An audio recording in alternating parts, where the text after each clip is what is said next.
다 함께 음악에 맞추어 기도하심으로써 창립 46주년 기념 예배를 하나님 앞에 드리시겠습니다.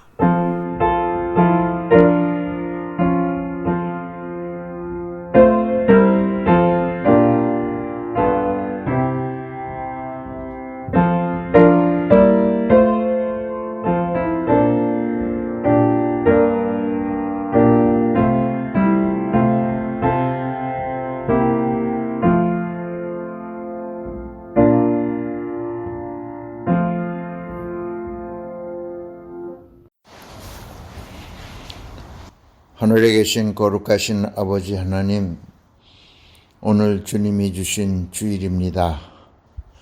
특히 주님께서 46년 동안 지킨 이 교회, 오늘 생일입니다. 아버지, 더욱 축복하시고 저희들 교인들 위해 한없는 은총 내려주시기를 바랍니다.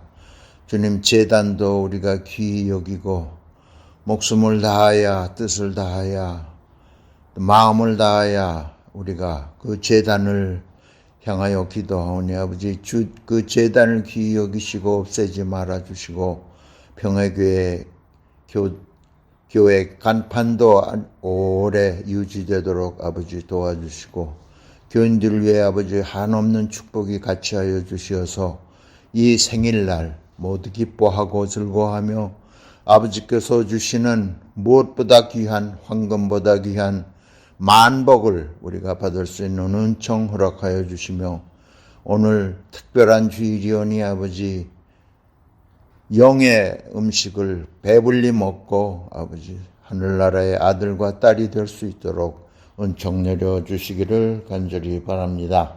아버지, 이 시간 지금 마음이 애통하여 눈물을 흘리는 주님의 딸이 있습니다. 주님, 하늘의 위로와 평안을 그에게 주시어서 주님의 피 묻은 손으로 그 딸을 안아주시고 그 고통을 위로하시며 없애주시고 그 뒤처리가 아버지 하나님 모두 주님의 은총 속에서 그 힘든 일이 당하지 않도록 다 아름답게 마치어 주시기를 바라오며 어려운 일 당할 때 그 마음의 위로가 무릇 살아서 믿는 자는 영원히 죽지 않는다는 주님의 말씀으로 우리가 눈을 감으나 눈을 뜨나 항상 살아있다는 것을 믿고 이 어려움을 이기는 주님의 딸이 되게 하여 주시기를 간절히 바랍니다.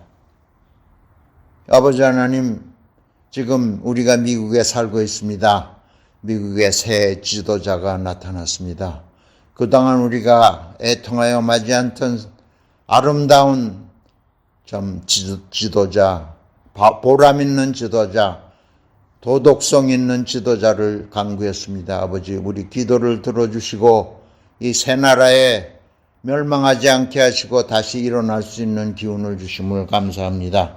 아버지, 그를 통하여 미국의 윤리와 가치가 새로 서게 하시고 아버지의 은총이 이 나라를 통하여 온 세계에 퍼지게 하여 주시며 한국과의 모든 외교 관계도 아버지 아름답게 이루어짐으로써 하늘의 한국의 가치와 미국의 가치가 서로 합하여 미국을 인도하는 윤리가 섬으로써 민주주의가 망하지 않고 인류 발전에 공헌할 수 있는 정치 제도라는 걸 증명하는 이 계기가 되게 하여 주시기를 간절히 바랍니다. 아버지 하나님, 코로나가 지금 우리를 괴롭히고 있습니다. 물러나게 하여 주십시오. 코로나19가 물러날 때 우리의 욕심과 자연 파괴하는 일과 또한 빈부격차와 괴롭히는 물력과 모든 것이 사라지고 평화로운 하늘나라가 이루어질 수 있는 은총도 허락하여 주시옵소서. 코로나의 고통에서 신음하는 모든 사랑하는 교우와 이 이웃들을 위해 아버지께서 평안하게 내려주시오. 이 어려움을 극복하고 이기는 우리 시민들이 될 수 있도록 도와주시고 이 교회도 그 어려움을 견디고 다시 재생하는 아름다운 재단이 될 수 있도록 도와주시옵소서. 아버지 하나님, 오늘도 주님의 영광이 참 빛나고 우리의 기쁨이 넘치는 46주년이 될 수 있도록 도와주시고 기뻐하여 주시고 축복하옵소서. 이 모든 말씀 우리를 구원하시고 참 우리를 살리시기 위하여 돌아가시고 부활하신 우리 주 예수 그리스도 이름으로 기도하옵나이다.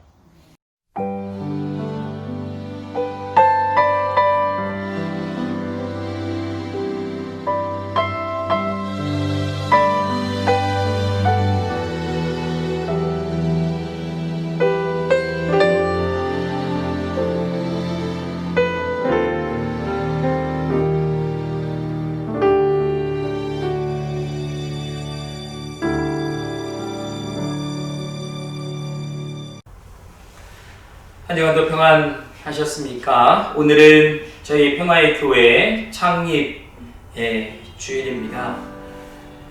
긴 시간 동안 하나님께서 우리 교회를 향하신 놀라운 사역의 모습들이 우리 안에 있었고요. 이 LA라고 하는 이 지역에서 우리의 몸된 교회가 하나님이 주신 귀한 사명들을 잘 감당하며 지금까지 왔습니다. 앞으로도 하나님이 주신 새로운 비전을 우리가 함께 가지고 아름다운 교회 공동체를 만들었으면 좋겠고요. 하나 찬양하기 전에 겸해서 우리 윤전희 권사님 가정에 큰 아픔이 있는데 창립주일과 겸해서 우리가 함께 기도하는 마음으로 이 시간들을 같이 보냈으면 좋겠습니다. 함께 찬양할까요? 더딘 걸음이지만 굽이굽이 많은 고개가 우리 안에 있지만 우리가 함께 여럿이 힘을 합쳐서 지금까지 걸어온 것처럼 앞으로도 우리가 함께 걸어갈 수 있는 그런 교회 되었으면 좋겠어요. 갈릴리로 함께 가요. 함께 찬양할까요?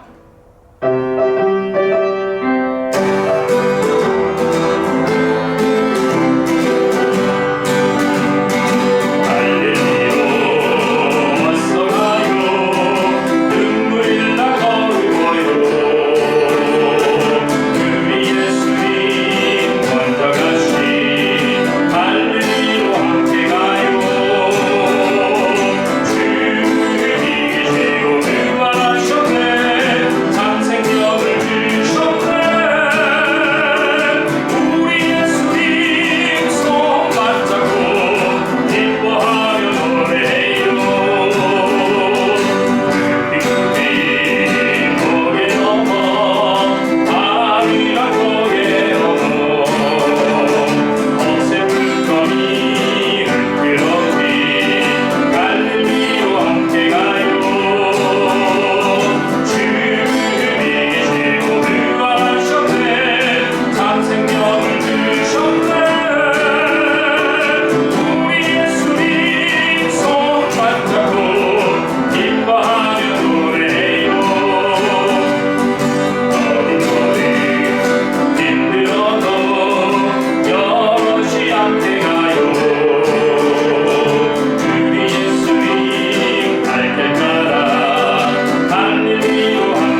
이 땅의 정의를 위해 우리가 함께 온 많은 시간들, 앞으로도 우리에게 주신 하나님의 정의와 하나님의 뜻을 이루는 그런 교회 되기를 원하며 함께 찬양하겠습니다.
하나님의 은혜 함께 고백하고 찬양할까요?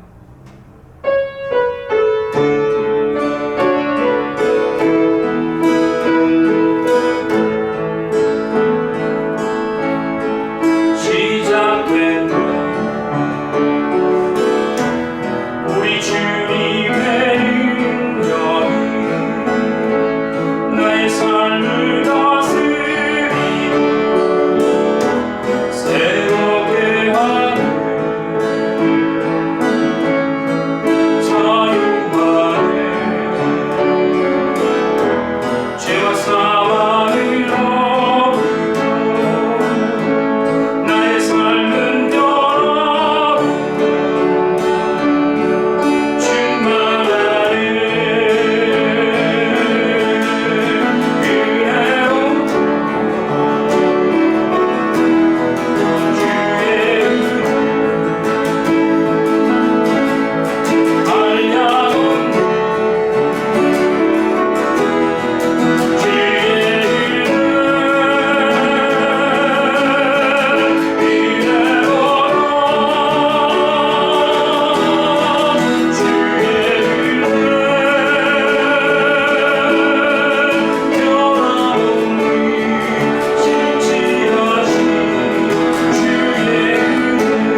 오늘 우리들에게 주시는 하나님의 말씀은 누가복음 14장 26절에서 35절까지의 말씀입니다. 누구든지 내게로 오는 사람은 자기 아버지나 어머니나 아내나 자식이나 형제나 자매뿐만 아니라 심지어 자기 목숨까지도 미워하지 않으면 내 제자가 될 수 없다. 누구든지 자기 십자가를 지고 나를 따라오지 않으면 내 제자가 될 수 없다. 너희 가운데서 누가 망대를 세우려고 하면 그것을 완성할 만한 비용이 자기에게 있는지를 먼저 앉아서 셈하여 보아야 하지 않겠느냐. 그렇게 하지 않아서 기초만 놓은 채 완성하지 못하면 보는 사람들이 그를 비웃을 것이며 이 사람이 짓기를 시작만 하고 끝내지는 못하였구나 하고 말할 것이다. 또 어떤 임금이 다른 임금과 싸우러 나가려면 2만 명을 거느리고서 자기에게로 쳐들어오는 그를 자기가 10,000명으로 당해낼 수 있을지를 먼저 앉아서 헤아려 보아야 하지 않겠느냐. 당해낼 수 없겠으면 그가 아직 멀리 있을 동안에 사신을 보내서 화친을 청할 것이다. 그러므로 이와 같이 너희 가운데서 누구라도 자기 소유를 다 버리지 않으면 내 제자가 될 수 없다. 소금은 좋은 것이다. 그러나 소금이 짠맛을 잃으면 무엇으로 그것을 짜게 하겠느냐. 그것은 땅에도 거름에도 쓸데가 없어서 밖에 내버린다. 들을 귀가 있는 사람은 들어라. 아멘.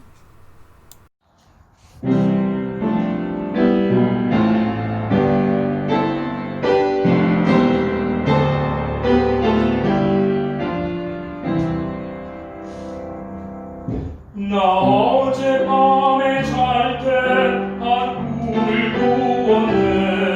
그 옛날 예루살렘 성의 곁에 서더니 어느 아이들이 그 묘한 소리로 주 찬미하는 소리 참 전하노라. 천군과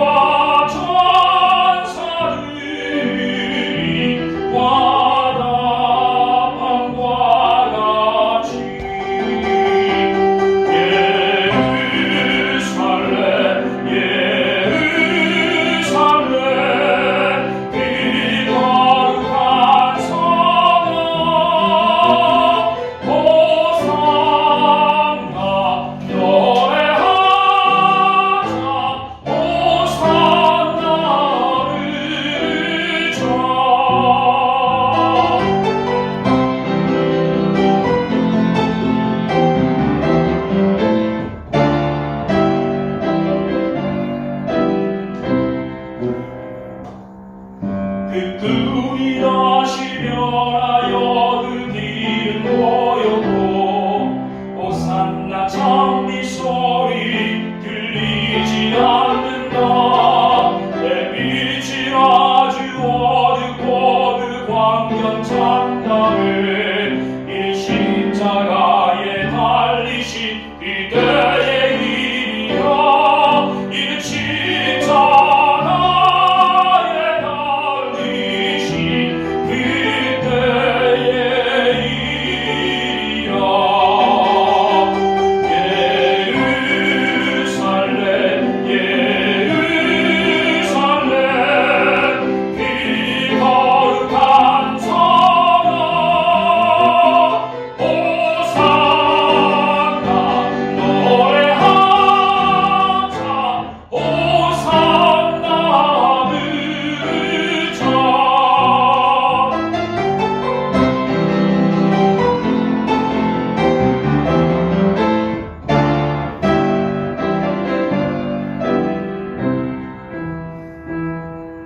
그 꿈이 다시 변하여 이 세상 나가고 그 땅을 내가 보니 그 유리 바다와 그 후에 환한 영광이 다 창에 비치니 그 성에 뛰어가는 자 참 영광이로다.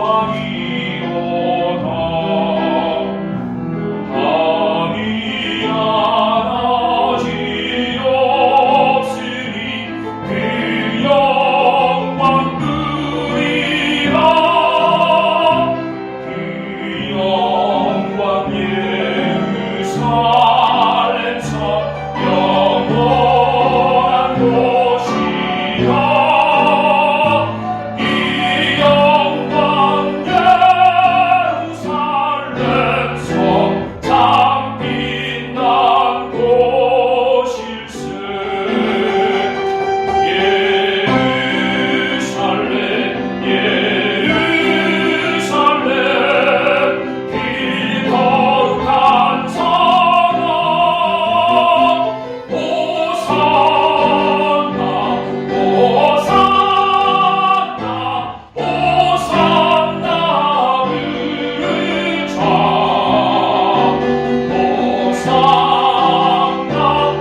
당신이 무엇을 먹는지 말해달라. 그러면 당신이 어떤 사람인지 말해주겠다. 프랑스의 한 미식가가 한 말이라고 합니다. 또 어떤 음악가는 당신이 무엇을 듣는지 말해달라. 그러면 당신이 어떤 사람인지 말해주겠다. 이런 식으로 나가면 여러 가지 말을 만들 수 있습니다. 그 방면에서 제일 뛰어난 사람들은 정신분석가들겠죠. 정신과 의사들. 당신이 무슨 꿈을 꾸었는지 말해달라. 그러면 당신의 어린 시절도 내가 말해주겠다. 뭐 이렇게 말할 수 있을 것 같습니다. 결국 사람이란 존재가 매우 복잡한 것 같지만 어찌 보면 한 가지 나타난 것만으로, 그의 취향만으로 어떤 전체를 파악할 수 있다고 전문가라고 하는 사람들은 많이 믿는 것 같습니다. 물론 이것은 일반화의 오류라 그러죠. 어느 하나의 작은 것을 가지고 전체가 그런 것인 것처럼 만들어내는 일반화의 오류가 있는데요. 이런 것도 일종의 일반화의 오류라고 할 수가 있겠습니다.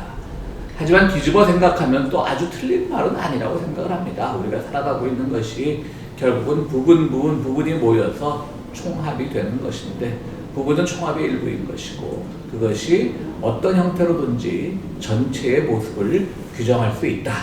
전체를 다 규정할 수는 없겠지만 분명히 전체와는 연관이 되어 있다. 이렇게 우리가 짐작할 수 있습니다.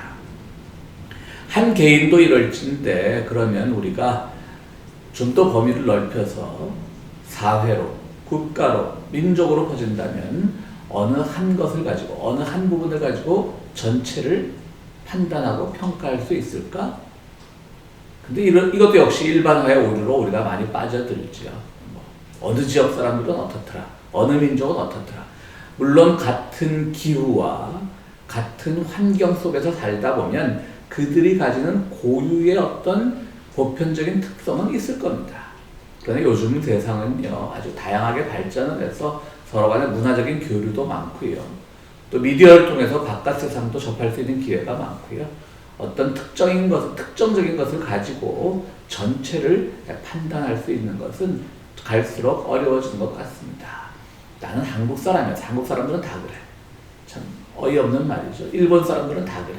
어이없는 말이죠. 말씀드렸듯이 그들이 아주 기본적인 작은 것 하나는 뭐 공통점이 있을지 모르겠습니다. 기후나 이런 것들로부터 야기된. 가장 쉽게 얘기해서 뭐 추위에 강한 사람들은, 뭐 추운 지방에 사는 사람들은 우리들보다 훨씬 추위에 강하겠죠. 그런 어떤 공통점이 있을지 몰라도 정말 그들의 정서나 생각, 그런 것을 다 뭉뚱그려서 이 사람들은 이렇다, 저 사람들은 저렇다, 저 민족은 저렇다, 뭐 이렇게 말할 수 없을 것입니다. 그러면 우리 기독교 신앙은 무엇일까요? 또 교회는 무엇일까요? 우리는 신앙도 역시 이러이러한 것이 전체적인 것이다 라고 한마디로 딱 규정 지을 수 없는 것입니다. 다 모두가 부분적인 진리를 다 가지고 그것이 참 하나님의 보편적인 진리에 어떻게 닿을 수 있는가를 고민하면서 살아가는 게 신앙이죠. 내가 믿는 것이 다 진리야 하는 것이 아니라 나는 어쨌든 부분으로만 알고 있지만 그것이 곧 하나님이 허락하신 그 진리의 길에 다가가기 위해서 우리가 기도하고 또 경우에 따라서 회개하고 또 우리가 이웃과 함께 나누면서 실천하고 그런 삶을 살아가야 됩니다. 그러나 우리가 특별히 이 신앙생활에 있어서 빠져들기 쉬운 함정은 바로 이런 겁니다. 일반화의 오류라고 하는 것이죠. 내가 알고 있는 것이 다 같아. 기독교인은 이래야 돼. 자기들이 뭔데 이렇게 규정을 짓습니까? 불교인은 이래야 돼. 그러니까 보수적인 기독교인들이 그런 말 잘하죠. 불교인들은 저래서 안 돼. 무슬림들은 또 이래서 안 돼. 우리 기독교인들은 이래야 돼. 다 그들이 부분적인 면만 알고 있는 것을 가지고 모든 신앙, 또 세상의 모든 종교를 규정짓고 속단하는 일은 배격해야 될 것입니다. 우리는 삶의 자리에서 내가 믿고 있는 것이 진리에 가깝다라고 생각을 하면서 늘 그것을 가꾸어 나가고 더 성숙시켜 나가기 위해서 애써야 하지만 그것이 곧 하나님이 말해주시는 그 진리와 반드시 일치하지는 않는다. 보편적인 진리와 일치하지는 않는다라는 그런 겸손한 마음을 가져야 될 것입니다. 오늘 우리 본문의 말씀은요, 아주 유명한 말씀이죠. 얼핏 보면 굉장히 이해하기 쉬운 말씀인 것 같지만요, 또 잘 살펴보면 이해하기 쉬운 본문도 아니에요. 처음에는 자, 나를 따르려거든 부모를 버리라. 뭐 이런 말씀 많이 나오죠. 다른 데서도 뭐 쟁기질하는 사람은 뒤를 돌아보지 말고 나를 따르라. 이런 말씀 많이 나와요. 그 참 과격한 요구죠. 당연히 맞는 말일 수도 있습니다. 맞는 말입니다. 주님께서 하신 말씀이니까요. 정말 이것저것 다 따지고 이해관계 따지고 뭐 그래서 어떻게 주님을 따르겠어요? 잘 못 따르죠. 근데 여기서 이제 미워하다는 말은요, 미세오라고 하는 원어를 가지고 있는데 이것은 감정적이거나 그런 어떤 본능적이고 그렇게 미워하는 게 아니에요. 뭐 같은 식구라도 미워할 수 있죠. 뭐 형제끼리라도 자매끼리라도 또 부모 자식 간끼리라도 뭐 어떤 상처 때문에 미워할 수 있는데 그런 미워하는 게 아니라 정말 주님을 택하려면 어떻게 주님을 따라가기 위해서 가족의 잘못된 관행과 결별해야 되느냐, 의지적인 미움이라는 을 뜻하는 단어라고 해요. 그래서 여기서 미움은 의지적인 것이죠. 그렇지만 또 우리가 신앙생활하면서 또 특별히 뭐 그런 뭐 지난번 신천지 사태도 있었듯이요. 막 그냥 가족을 떠나가지고 막 부모가 찾으러 와도 우리 딸이 우리 아들이 어쩌다 이렇게 이단에 빠졌냐, 막 부모가 데리고 가려고 집에 데리고 가려고 해도 안 데리고 가고 지옥에 갈 거라고 막 부모들한테 막말을 하고 그런 또 부작용이 있는데. 오늘 그들이 그런 부작용을 일으키는 그런 교회들이 바로 본문에 제일 소중하게 생각하는 부분이 바로 이 부분입니다. 부모를 다 떠나야 된다. 나를 따라. 제가 말씀드렸듯이 또 완전히 또 틀린 말은 아니거든요. 어떤 의지적으로 분명히 잘못된 관행 같은 거는 극복을 해야 된다. 단절을 해야 된다. 이런 의미로 받아들여야 되는 것이죠. 자, 이까지는 이해가 돼요. 그래서 이해되시죠? 좀 과격한 것 같지만 좀 정서상으로 문제는 있지만 뭐 우리 한국 전통에서 보면 정말 이 구절 때문에 사실은요 초기 기독교가 상당히 고통을 많이 받았어요. 특별히 막 제사 이런 거 친족 문화가 강한 조선에서 뭐 이런 정말 돌 XX 같은 종교가 있냐, 부모 친척을 다 버리라니 막 이렇게 오해도 많이 받았어요. 그렇지만 그 깊은 뜻을 알면 이해가 안 되는 것은 아니죠. 그런데요 이렇게 과격한 선포를 해놓으시고 그 다음에 주님께서 뭐라고 말씀하시냐면 두 번째로 너희 가운데 누가 망대를 세우려고 하면 그것을 완성할 만한 비용이 자기에게 있는지를 먼저 앉아서 셈하여 보아야 되지 않겠냐.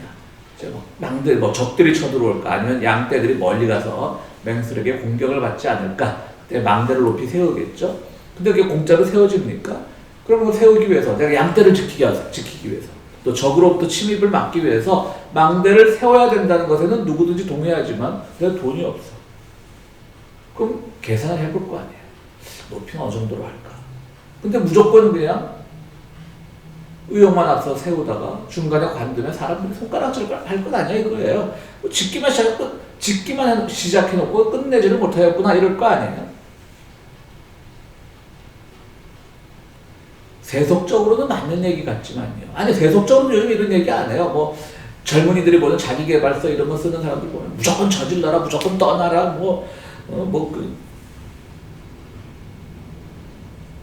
근데 우리 주님처럼 항상 용기를 강조하고 결단을 강조하는 분이 가족과도 이별을 서슴지 않게 말하는 분이 갑자기 굉장히 소심해지셨어요. 그렇죠? 망대를 지으려면 셈을 해라. 계산을 해라. 그리고 괜히 짓다가 셈 안 하고 계획 없이 짓다가 망치면 너만 챙피다. 이런 말씀을 하시죠. 그렇죠 여러분? 다 맞는 얘기 같은데 첫 번째하고 두 번째가 안 맞아요. 서로 그 주장하는 바가. 첫 번째는 결단이고 두 번째는 소심함이에요. 근데 여러분 재밌는 게요. 첫 번째 말 가족과 결별해라. 정말 나를 따르려고 의지적으로 결별해라. 이거 제일 안 듣는 집단이 어디 있죠? 오히려 이단들은 정말 문자적으로 해석해서 잘 듣지만요. 대형교회 가족주의로 보이잖아요. 아 우리 교회는 별이 몇 개고 대기업 사장이 우리 교회 몇 명이고 뭐 장군이 몇 명이고 별이 장군 같은 말이죠. 죄송합니다. 뭐 교수가 몇 명이고 뭐 의사가 몇 명이고 판검사가 몇 명이고 그런 거 선전하는 목사들이 있어요. 그럼 또 설교할 때 항상 그래요. 자식들이 참 훌륭한 부모님 만나서 그러니까 그 어떤 훌륭한 부모라는 게 뭐예요? 가난하면 훌륭하지 않습니까? 가난해도 훌륭할 수 있어요. 못 배워도 훌륭할 수 있어요. 이렇게 가족 중심으로 똘똘똘똘 뭉치게 하는 게 바로 한국 교회들이에요. 어찌 보면요, 그런 신천지 같은 데서 가족과 떨어지게 해서 막 자기 엄마 보고 아버지 보고 찾아간 아버지 보고 마귀라고 그러고 뭐 지옥 간다고 하는 말이 이해가 안 되는 건 아니에요. 교회라고 하면 뭔가 좀 더 깊이 있는 가르침을 줘야 되는데 그냥 가족 단위에 뭉치는 그게 뭐 교회의 의미가 어디 있겠습니까? 가족주의만 강조하는. 이 말씀을 제일 안 듣는 게 교회예요. 두 번째 말씀 아까 망대를 지으라는 거. 이 말씀도 제일 안 듣는 게 또 교회예요, 여러분. 말씀드렸듯이 요즘 교회 건축으로 문제되는 교회들 많지 않습니까? 그러면 우리 교회들 헌금이 얼마고 또 요즘 세상의 경제 상태, 경제 흐름이 어떻고 이걸 다 고려해서 뭐 지을 수도 있어요. 좀 짓는 것 자체를 반대하는 사람은 아니에요, 대형 교회들. 근데 항상 무리해서 짓죠. 망대를 지을 때도 계산하라고 주님이 말씀하셨는데 이것도 제일 안 듣는 게 교회 집단이에요. 그래놓고 억지로 막 쥐어짜갖고 해놓고 하나님이 다 하셨습니다 이러죠. 오늘 본문 보면요, 한국교회가 안 듣는 것만 골라서 주님께서 말씀하셔요. 한국교회를 향해서 하신 말씀 같아요. 근데 세 번째는 또 뭐가 있냐면요, 또 어떤 임금이 전쟁을 하러 나갈 때 상대방이 훨씬 더 군사적으로도 많고 그러면 어떡하냐, 사신을 보내서 서로 싸우지 말고 휴전하자, 화친하자 뭐 이렇게 할 거 아니냐. 이 말은 또 한국교회가 제일 잘 들어요. 그렇죠? 그냥 교회 가면 미국한테 굴복해야 되고 일본한테 굴복해야 되고 막상 핵무기를 가지고 있는 북한에는 끝까지 싸우자 그러고 이상한 사람들이죠. 하여튼 오늘 보면요, 여러분 우리 오늘 창립 46주년이라 제가 이 본문을 택했는데요, 교회가 제일 안 듣는 말만 골라서 하는 거예요. 뭐 그냥 가족주의로 똘똘 뭉치는 교회, 또 그냥 뭐 망대를 세울 때도 비용을 계산해 보라 하는데 그거 안 하고 무조건 교회 건축하겠다고 나서는 교회들. 근데 이거는 또 세 번째는 오히려 또 잘 들어요. 그냥 굴복해, 비굴하게. 근데 이 말씀도 주님이 하시기엔 좀 그런 말이에요. 독립운동을 한번 생각해 보세요. 그 당시 일본이 우리보다 강대국이었다고 누가 부정하겠습니까? 그런데 의병들이 일어났고 안중근 의사 같은 사람들이 나왔고, 근데 실제로 지금 친일파들이 뭐라 그럽니까? 안중근 의사가 그 당시 아시아의 그 정말 실세인 이토 히로부미를 죽임으로써 우리가 더 아주 곤경에 빠지게 된다, 이렇게 평가하는 역사학자들도 있어요. 아주 비굴한 거죠. 주님의 말씀에 이렇게 비굴하라고 오해받을 수 있는 소지가 있는 거예요. 그런데 그 다음에 가면 또 주님은 뭐라 그러냐면요, 그러므로 이와 같이 너희 가운데서 누구라도 자기 소유를 다 버리지 않으면 내 제자가 될 수 없다. 근데 앞에 세 가지요. 부모를 버리고, 두 번째로는 근데 망대를 세울 때 계산을 잘하고 계획을 잘 세우고, 상대방이 힘이 세 보이면 굴복을 하고 화친을 하고, 뭐 굴복이란 말은 죄송합니다, 화친을 하고, 요 세 가지 중에 버릴 것은 하나밖에 없어요. 첫째 부모. 두 가지는 다 지키는 거예요, 오히려. 자기 군사, 자기 백성을 지키고 또 자기들의 나라를 지키고 하는 지키는 것들이에요. 근데 갑자기 왜 버리라고 하는 거죠? 네 소유를 다 버려라. 버리라는 말씀은 하나만 하는 거고 말이죠. 어떻게 생각하세요? 주님의 말이 참 모순이죠. 앞뒤가 잘 안 맞아요, 솔직히. 도대체 뭘 버리라는 건지 잘 모르겠어요. 따지고 보면 부모님만 버리래요. 그러니까 이 조선 말기에 후기에 기독교가 들어와서 욕을 먹는 거죠. 도대체 우리는 뭘 버려야 될까요? 우리는 이 종류의 사람들 중에 어떤 사람에 속할까요? 부모도 버리고 교회만 헌신하는 신천지형 교회? 아니면 예산을 먼저 생각해서 돌다리도 두들겨 건너는 안전형 교회? 힘과 물량 앞에서 한없이 작아지는 비굴한 교회? 그걸 교회로 확장시켜도 마찬가지죠. 신천지형 교회, 안전지향적 교회, 비굴형 교회. 그런데 그 해답은 마지막에 있습니다. 소금은 좋은 것이다. 그러나 소금이 짠맛을 잃으면 무엇으로 그것을 짜게 하겠느냐. 그것은 땅에도 거름에도 쓸데가 없어서 밖에 내버린다. 들을 귀가 있는 사람은 들어라 하는 겁니다. 자, 여러분 뭐냐면요, 이 본문은요, 세 가지 지금 주님이 말씀을 하셨어요. 이 비유를 드셨어요. 부모를 버리고 또 망대 지을 때 계산을 미리 잘해서 짓고, 그 다음에 세 번째, 적이 세면 그냥 굴복하고 화친해라, 화평을 맺어라. 이 세 가지를 말씀하셨는데요. 이 세 가지가 항상 하나의 규정처럼, 하나의 뭐 그야말로 금과 억조처럼, 불분율처럼 지켜지라는 게 아니에요. 이 본문의 말씀은 그 세 가지가 각기 상이하게 모순되게 하면서 버리라고 하시는 말씀은 이 세 가지 전체가 하나의 버릴 수 있는 것이다. 불분율이 못 버리잖아요. 근데 불분율이 아니라는 거예요. 그냥 하나의 주님께서 제시한 예시예요. 예시. 말씀드렸듯이 가족주의 같은 건 버려야 되지만 반대로 또 가족 중에 누가 힘든 사람이 있으면 우리는 버릴 수 없는 거예요. 가족의 범위를 넓혀서 우리 주변에 힘든 사람이 있으면 우리는 버릴 수 없는 거예요.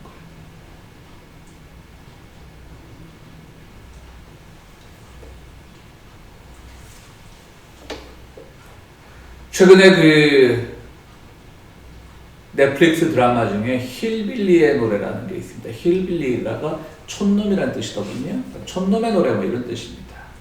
아주 그냥 그 중북부의 중서부의 그 시골 마을 참 이 연대로 보면, 그러니까 세월로 보면 거의 뭐 최근 60년대 70년대 얘기인데 한국 60년대 70년대보다 더 시골이고 더 가난하더라고요. 백인들인데 뭐 흑인들이나 원주민들도 아니고. 참 그렇게 사는 사람들도 있었어요. 그래서 백인들이라고 하는 말은 백인들은 항상 잘 살아야 된다는 뜻이 아니라 그들이 항상 자기들은 뭐 이 사회 주류인 것처럼 행세해서 그것을 염두에 두고 한 말씀입니다. 오해하지 않기 바랍니다. 실화를 이제 젊은 변호사가 자서전을 써서 힐빌리의 노래라는 자기 스스로를 촌놈이라고 지칭한 것이죠. 자서전을 써서 그게 책으로도 나왔고 드라마 이제 넷플릭스 영화로도 한 2시간짜리 영화로도 나왔는데요. 그냥 우리말로 하면 결손가정이에요. 그 주인공의 외할머니는 가정폭력에 시달리다가 남편의 몸에 불을 지르고요. 죽여버리려고. 근데 뭐 그 죽었는지 안 죽었는지 안 죽었어요. 결국 그 딸이 이제 불탄 아버지를 담요로 덮어줘요. 맨날 아버지한테 그냥 얻어맞던 딸이었지만 또 아버지가 불쌍하니까. 하지만 자기 어머니를 또 뭐 살인범으로 안 만들려고 그랬을 수도 있겠죠. 어쨌든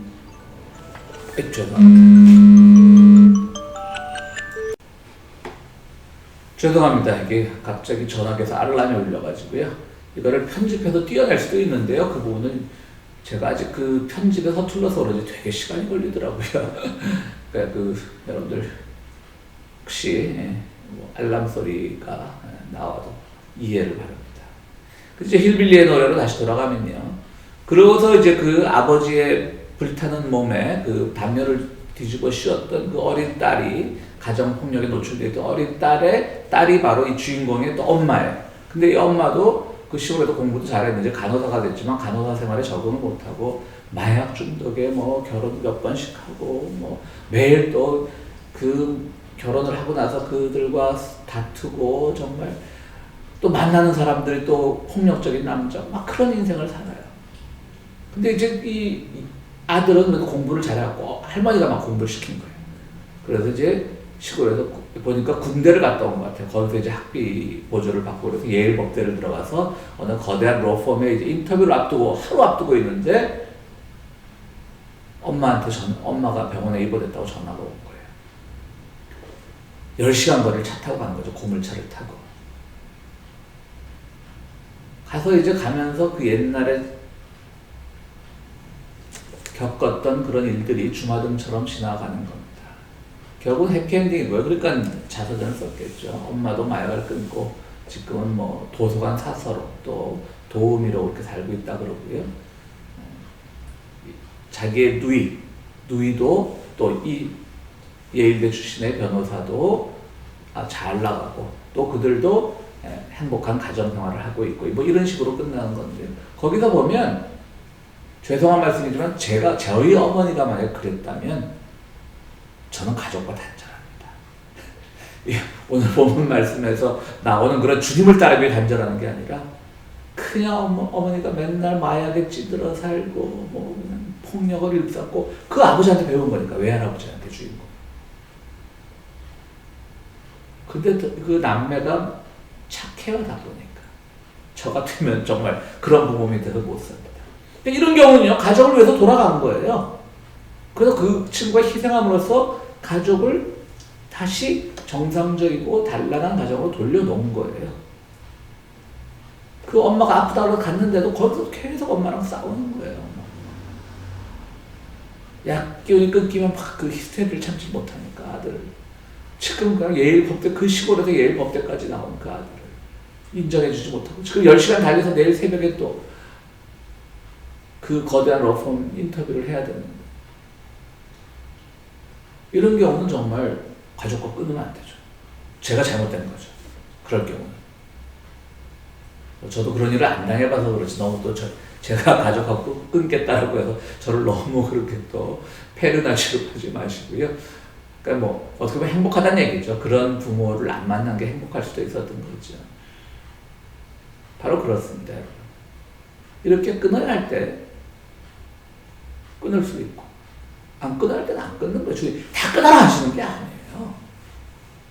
그러니까 하나의 경우의 수를 제시한 거예요. 불문율을 제시한 게 아니에요. 그게 이거 안 하면 너네 구원 못 받아 하신 게 아니에요. 경우의 수예요. 그 다음도 경우의 수예요. 어떨 때는 우리가 정말 내가 가진 것, 안 가진 것 다 털어서 우리가 정의로운 일에 쓸 수 있는 것이죠. 항상 그렇게 안전형으로 이렇게 돌다리도 두들겨보고 건너는 그런 삶을 요구하시는 게 아니에요.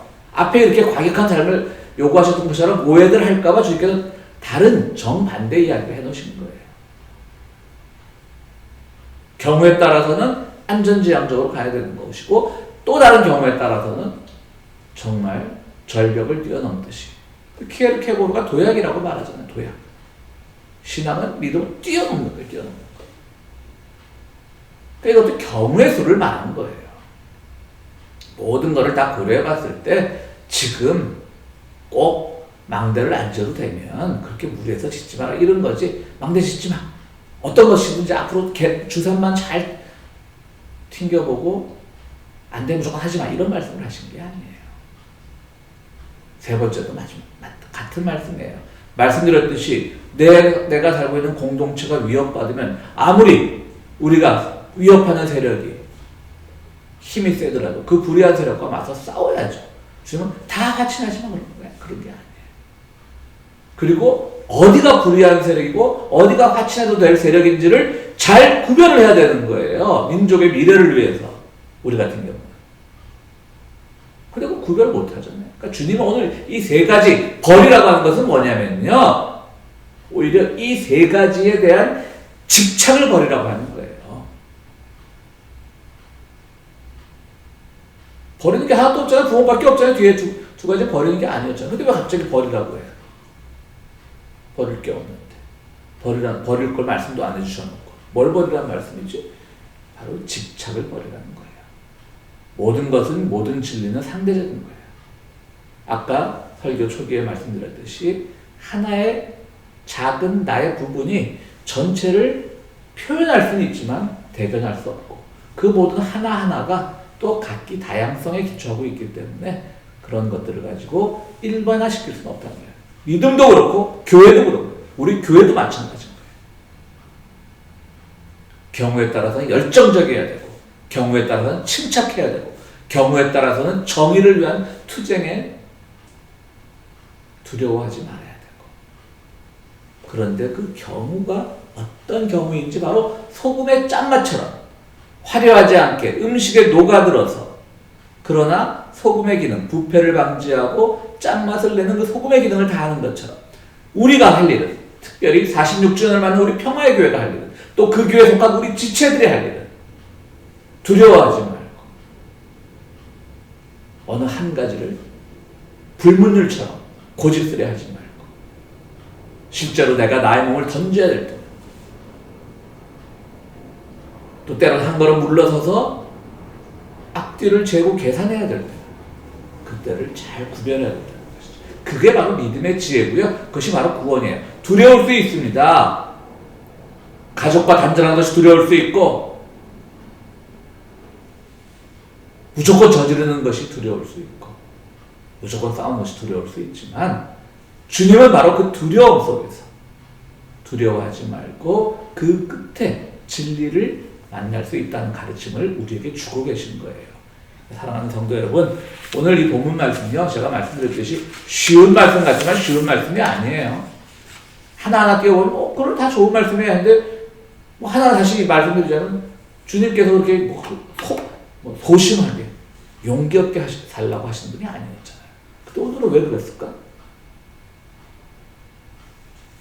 바로 어떤 경우가 다양하게 다가올 때 그 안에서 너희들이 믿음의 진리로, 믿음의 지혜로 어떤 것을 선택해야 될지, 소금처럼 이웃을 향한 결단, 소금처럼 부패하지 않는 결단, 정말 화친을 청하는 이 임금처럼 누가 적이고 누가 정말 끝까지 싸워야 될 적이고 누가 화친해야 될 상대인들을 구별하는 지혜, 그런 것들이 우리에게 필요하다는 것을 가르쳐주는 겁니다. 우리 사회가 너무나 지금 하나의 가치관만을 강조하는 그런 사회가 되었습니다. 특별히 우리 교회는 이제 여러분 대면하게 되면 조금 좋은 소식은 들리는 것 같은데요. 확진자도 좀 줄고 있다 그러고요. 대면하게 되면 여러분을 만났을 때 너무 두려워하지 말고 항상 열린 마음으로 또 열린 교회가 되어서 늘 서로를 위해서 서로가 맛있는 인생을 살 수 있도록 또 서로가 부패하지 않는 인생을 살 수 있도록 격려하는 그런 공동체가 되었으면 좋겠습니다. 기도하시겠습니다. 거룩하시고 자비로우신 하나님, 정말 주님의 은혜 가운데 우리 교회가 바로 46주년을 맞습니다. 여러 가지로 부족하고 어려운 중에서 늘 교회를 지키기 위하여 기도하고 애썼던 우리 교우들의 헌신을 기억하여 주시고 그 헌신이 정말 하나의 집착으로 표현되지 않도록 도와주시고 늘 열린 마음으로 소금처럼 화려하지 않고 색깔조차 없으면서 녹아드는 그런 마음으로 이웃을 위해서, 사회를 위해서, 또 우리 공동체를 위해서 희생하고 또 함께 기쁨을 나누는 그런 존재들로 채워진 교회가 될 수 있도록 주여 도와주시옵소서. 주님, 사랑하는 아들을 잃고 고통에 빠진 우리 권사님 기억하여 주시고 정말 젊은 나이에 우리와 이별한 우리 윤혁 교우께서 하나님의 나라에서는 그가 이루지 못했던 꿈을 다 이루는 그런 은총을 허락하여 주시옵소서. 모든 이들의 슬픔을 위로하시고 위로 끝에 다시 만나는 하나님의 놀라운 음성과 또 놀라운 축복을 경험할 수 있도록 도와주시옵소서. 예수 그리스도 이름으로 기도드리옵나이다. 아멘. 기도에서도 기도드렸듯이 우리 윤재니 권사님 위해서 많이 기도해 주시고요. 권사님도 많이 편찮으신데 그 아드님이 늘 병원에 데리고 왔다 갔다 했었는데 참 어렵게 그 일도 어떻게 잘 처리될 수 있도록 하나님께서 지혜 주시기를 간절히 바랍니다. 오늘 46주년 기념주일인데 우리가 만나지 못하니까 기념품도 선물도 만들지 못했습니다. 여러분들 그러나 서로 자축들 하시면서 우리 교회가 오늘 46주년이야 라고 자축들 하시면서 보내시기를 부탁을 드립니다. 함께 기도하시겠습니다. 이제는 교회의 머리가 되시는 우리 주 예수 그리스도의 은혜와 세상 살아갈 때 항상 베푸시는 하나님의 극진하신 사랑과 성령님의 감화와 감동하심이 오늘 46주년을 맞아 정말 우리가 선택해야 될 것이 무엇인지 그리고 어느 순간에 어떤 선택을 해야 되는지 그 지혜를 얻기 위하여 늘 기도하고 주님을 생각하기로 다짐하는 우리 모든 성도들 위해 지금으로부터 영원토록 함께 하시기를 축원하옵나이다.